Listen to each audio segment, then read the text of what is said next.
So make a long story short, I never got a chance to work with him. I've always had a chance to work against him, and I always won. No, I'm kidding. Ladies and gentlemen, former Tennessee Vol, a great Republican, a great conservative, a great American, and even though he's not on the air, he is still in the fight, and to prove it, Steve Gill. Actually, Michael listened to the show and thought, man, the competition in this town is so low, I'll be a superstar here. He's been a superstar and is obviously making a big difference, and thank you, both Michael and Ralph. I just love I don't have to get up at 3:45 in the morning. I can just tune in later and catch these guys. Before Rick Womack gets out of here, I just want to say, man, he is a hero. My dad was a career Air Force fighter pilot, so I've got a natural affinity for fighter pilots. Apparently, folks in the governor's office and in the speaker's office never learned, don't mess with fighter pilots. Apparently, they didn't teach that at their Common Core school lessons, wherever they went to school. Yeah, as has been mentioned, it's a little chilly out here, but it was a little chilly at Valley Forge when our founders were wrapping their feet in towels, standing in snow, and they stood up, and I can guarantee you one thing. Among the crowd of 2,000, Ralph, there are no sunshine patriots here today. This is the real deal. There are some up-and-coming Rick Womacks and May Beavers and Deborah Moody's, some folks who are running for the legislature, and Rick Womack is seldom wrong. He missed on one thing, I think, when he said that folks in this building may answer in November if they do the wrong thing. August is when they will answer in Republican primaries across this state.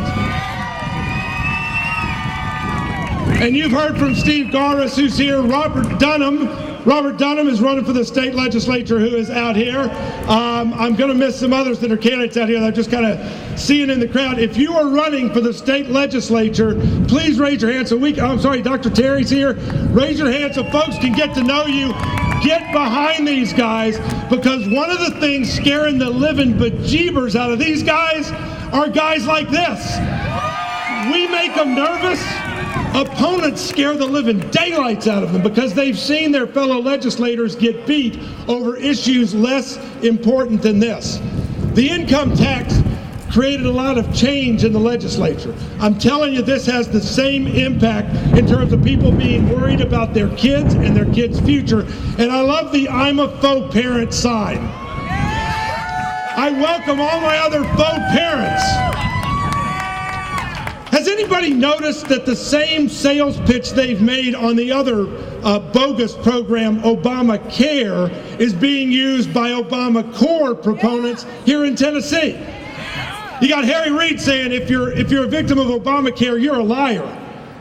Well, now we're being told if we're a critic of Common Core or Obamacare, we're fake parents. We're faux parents. We're not the real deal.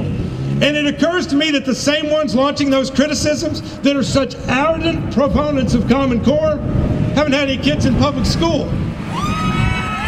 God bless Governor Bill Haslam. His kids went to private school. God bless Jamie Woodson, who's the head of SCORE that's pushing Common Core, getting paid over $300 grand a year to push this down our throats. I never had any kids in public school. Kevin Huffman's daughter goes to private school. You've got all these people who are pushing this program on us who don't have any skin in the game. So who are the real faux parents here? Us or them?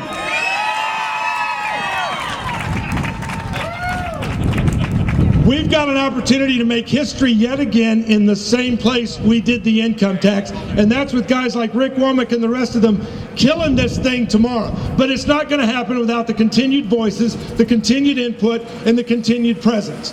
Your presence here is huge, but make sure that you go home and have people calling your legislators throughout the night and throughout the morning, wearing their phone lines out, and reminding them that, again, they will answer to us. They get to vote tomorrow. We get to vote in August. We get to vote in November, and remind them that we will remember. God bless you.